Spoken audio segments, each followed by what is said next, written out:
नमस्कार दोस्तों, जैसा कि हमने अपना क्वेश्चन सीरीज स्टार्ट किया था जिसके पार्ट 1 वाले वीडियो में हमने नीट 2021 के क्वेश्चंस को डिस्कस किया था, जिसके इंटरनली हमने क्वेश्चंस नंबर 101 से लेकर के 110 तक के क्वेश्चंस को हमने अगले वीडियोस में देखा था। ठीक है, आज के इस वीडियो में हम 111 से लेकर के 120 तक क्वेश्चंस को डिस्कस करेंगे, जो कि काफ़ी ज़्यादा इम्पोर्टेंट क्वेश्चंस है। ठीक है, तो स्टार्ट करते हैं 111 से। ठीक है, यहाँ पे ये जो फर्स्ट 111 नंबर क्वेश्चंस कहा जा रहा है, in spite of the interspecific competition in nature, which mechanism the competing species might have evolved for their survival। ठीक है, मतलब कि उसके सर्वाइवल के लिए यहाँ पे कौन सा इंपॉर्टेंट है। तो जैसे कि कंपटेटिव रिलीज, तो कंपटेटिव रिलीज तो नहीं हो सकता, क्योंकि हमें यहाँ पे कंपटीशन मतलब कि inter specific competition in the nature के लिए पूछा जा रहा है देयर सर्वाइवल।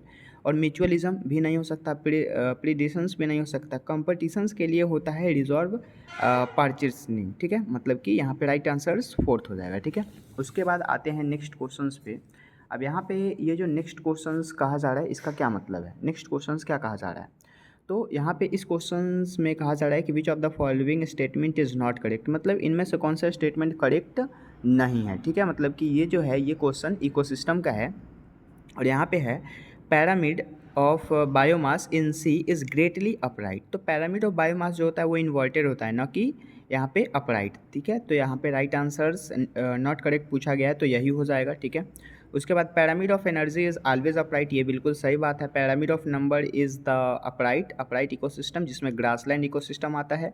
और पैरामिड ऑफ बायोमास जो होते हैं इन सी वो ग्रेजुअली इन्वर्टेड होते हैं, तो ये भी बिल्कुल सही है, मतलब कि इनकरेक्ट स्टेटमेंट यहाँ पे 1 हो जाएगा। अगेन फिर नेक्स्ट क्वेश्चंस देखेंगे। द साइट ऑफ प्रिपरेशंस, मतलब कि आपको बताना है कि ये जो लाइट का प्रिपरेशन होता है, क्वेश्चन हम एक बार और पढ़ते हैं। The sight of preparation perceptions of the light is plant during photoperiodism. ठीक है, तो फोटो पैरेडिज्म के इंटरनली जो प्लांट के इंटरनली जो लाइट होता है उसका जो परसेप्शंस होता है उसका साइट क्या है, तो वो लीफ में होता है। ठीक है, राइट आंसर्स यहाँ पे 3 हो जाएगा। अगेन फिर नेक्स्ट क्वेश्चंस कहा जा रहा है, यहाँ पे मैचिंग है। अब इस मैचिंग में क्या पूछा गया तो देख सकते हैं आप, यहाँ पे कहा जा रहा है जैसे कि इस मैचिंग के इंटरनली जो क्वेश्चंस है वो क्या कहा जा रहा है, मैच लिस्ट 1 एंड लिस्ट 2। अब जैसे कि लेंटिकल्स हो गया, कॉर्क कैम्बियम, उसके बाद सेकेंडरी कॉर्टेक्स और कॉर्क।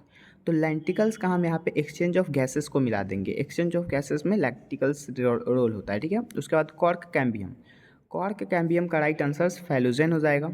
सेकेंडरी कॉर्टेक्स का राइट आंसर यहाँ पे फैलोडर्म हो जाएगा। और कॉर्क का right answer suberin deposition, suberin को डिपोज करने का काम कौन करता है, कॉर्क कैम्बियम करता है, कॉर्क कहता है। तो राइट आंसर से यहाँ पे हो जाएगा 3, 1, 4 एंड 2, मतलब करेक्ट ऑप्शन से यहाँ पे क्या हो जाएगा 3, 1, 4 एंड 2।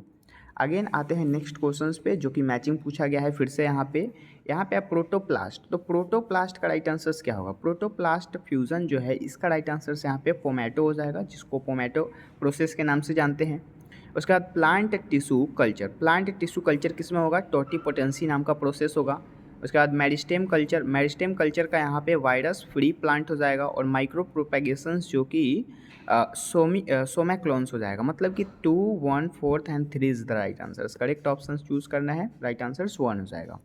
अगेन आते हैं फिर से यहाँ पे मैचिंग क्वेश्चन, काफ़ी ज़्यादा मैचिंग क्वेश्चन पूछे जाते हैं नीट एग्जामों में। ठीक है, अब यहाँ पे इस क्वेश्चन का क्या मतलब, जैसे कि लिस्ट 1 एंड लिस्ट 2 को मैचिंग करना है, तो कोहेसन, एडहेसन, सरफेस टेंशन और ग्यूटेशन।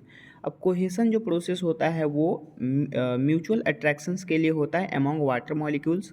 अगेन अडहेरेशंस, ठीक है, मतलब कि अडहेशंस नाम का जो प्रोसेस होता है वो पोलर सरफेस को अट्रैक्ट करने के लिए उसके टुवर्ड्स। अगेन फिर surface tension more attraction in the liquid phase. And lastly हमारा ग्यूटेशंस, जिसका राइट आंसर यहाँ पे 3 हो जाएगा, water loss in the liquid phase, मतलब कि 2, 4, 1 and 3 is the right answers.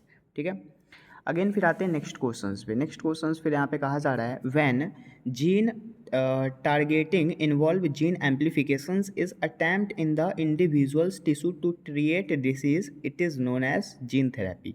ये जो है जीन थेरेपी का बिल्कुल डिट्टो लाइन एनसीईआरटी का लाइन दिया गया है। जीन थेरेपी हमें बायोटेक्नोलॉजी वाले में पढ़ना है। ठीक है, तो जीन टारगेटिंग जो होता है वो इन्वॉल्व होता है amplification of the attempt in the individual tissue and this treat, मतलब कि उस ट्रीट को क्या बोलते हैं, तो जीन एम्प्लीफिकेशन, मतलब कि अगर वो ट्रीटमेंट हो रहा है तो वो जीन एम्प्लीफिकेशन का प्रोसेस कहलाएगा। ठीक है, उसके बाद फिर हम आगे देखें तो यहाँ पे है diadelphous stamen are found in. Diadelphous stamen किस में पाया जाता है? तो यही क्वेश्चन सेम नीट 2023 में भी पूछा गया हुआ है। इसका राइट आंसर यहाँ पे क्या हो जाएगा?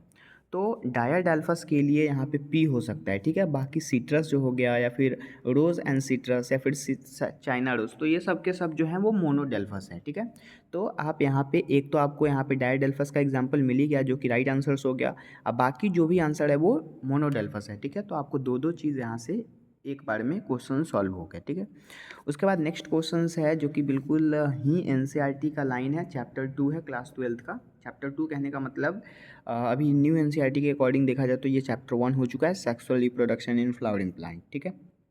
अब यहाँ पे क्या क्वेश्चन पूछा गया, ए typical angiosperm embryo sac at maturity is. अब एक टिपिकल एंजियोस्पर्म बताना है कि जो एम्ब्रियो सेक होता है वो मैच्योरिटी में क्या होगा। तो उसके जो स्ट्रक्चर होते हैं वो 7 सेल्ड होते हैं और 8 न्यूक्लिएट होते हैं, ठीक है। एनसीईआरटी में दिया गया है 7 सेल्ड 8 न्यूक्लिएट, लेकिन आपको इस क्वेश्चन के इंटरनली उल्टा कर दिया गया, मतलब 8 न्यूक्लिएट एंड 7 सेल। तो ये बिल्कुल ही सही है क्योंकि हमें न्यूक्लिएट देखना है तो 8 होना चाहिए, 7 सेल्ड होना चाहिए, तो बिल्कुल सही।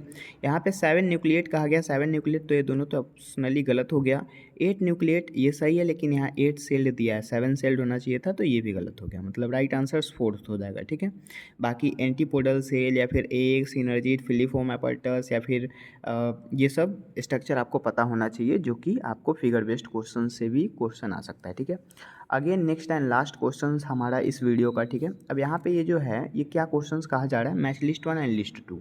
आपको यहाँ पे मैचिंग करना है, ठीक है।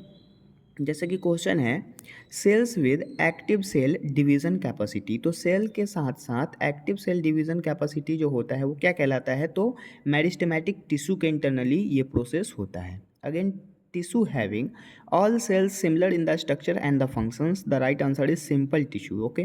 अगेन फिर tissue having the different type of cell, tissue के पास कुछ डिफरेंट टाइप्स के सेल होते हैं जिसको वैस्कुलर टिश्यू के नाम से जानते हैं। And dead cell with the highly thicken wall and the narrow lumen, the right answer is sclereid, ठीक है। तो राइट आंसर यहाँ पे 3 हो जाएगा, मतलब कि 2, 4, 1 and 3 is the right answer. The right answer is 2, 4, 1 and 3, ठीक है। तो ये सब कुछ ऐसे पॉइंट थे जो कि काफ़ी ज़्यादा इंपॉर्टेंट ये सारे क्वेश्चन है जो कि नीट 2021 का क्वेश्चन था, ठीक है। हमारा ये जो सीरीज़ है वो जब तक 2024 का क्वेश्चन हम सॉल्व नहीं कर लेते तब तक ये सीरीज़ चलता रहेगा जेन्युइनली, ठीक है। अगले वीडियोस के इंटरनली हम 121 से लेकर के और यहाँ पे 130 तक क्वेश्चंस को करेंगे, ठीक है। तो मिलते हैं अगले वीडियोस में, तब तक के लिए थैंक यू।